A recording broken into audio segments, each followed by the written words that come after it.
ધોધમાર વરસાદી માહોલ, ભારે પવન અને વીજળીના કડાકા ભડાકા સાથે ધોધમાર વરસાદ, ગ્રામ્ય વિસ્તારોમાં પણ મેઘરાજાની ધમાકેદાર બેટિંગ. સુરતમાં છવાયો વરસાદી માહોલ, જહાંગીરપુરા, રાંદેર, અડાજણ સહિતના વિસ્તારોમાં વરસાદને કારણે ખેડૂતોનું નુકસાન, ડાંગર અને કેરી સહિતના પાકને ભારે નુકસાન. સુરત જિલ્લાના અનેક વિસ્તારોમાં મેઘરાજાની બેટિંગ, ઓલપાડ, માંગરોળ, ઉમરપાડા સહિતના વિસ્તારોમાં વરસાદ, ભારે પવન અને વીજળીના કડાકા ભડાકા સાથે વરસ્યો વરસાદ, ખેડૂતોના પાકને નુકસાનની ભીતિ.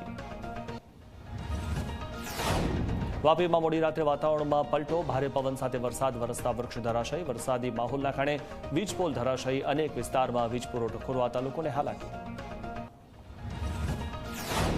વલસાડ જિલ્લામાં વરસ્યો ધોધમાર વરસાદ, અનેક જગ્યાએ ભરાયા પાણી, મુખ્ય બે અંડરપાસમાં પાણી ભરાઈ જવાના કારણે વાહન વ્યવહાર ખોરવાયો અને વાહન વ્યવહાર બંધ થયો. વીજળી પડવાનો અદ્ભુત નજારો લોકોના મોબાઈલમાં કેદ થયો. વલસાડ શહેરમાં ધોધમાર વરસાદ વરસ્યો, શહેરમાં વીજળીના કડાકા ભડાકા સાથે ધોધમાર વરસાદ, વીજળી પડવાના દ્રશ્યો કેમેરામાં કેદ. મોડી રાત્રે વરસાદી માહોલ બાદ રસ્તાઓ પર પાણી ભરાયા.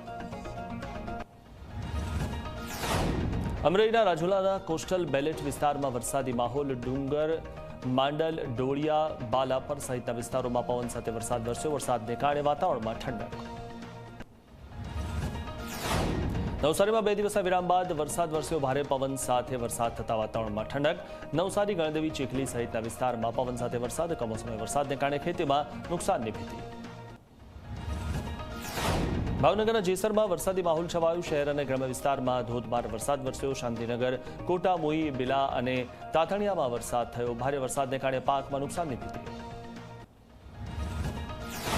છોટાઉદેપુરના વાતાવરણમાં પલટો, મોડી રાત્રે વીજળીના કડાકા ભડાકા સાથે વરસ્યો વરસાદને કારણે સમગ્ર વિસ્તારમાં ઠંડક. બીજી તરફ વરસાદને કારણે અનેક વિસ્તારમાં વીજળી ગુલ.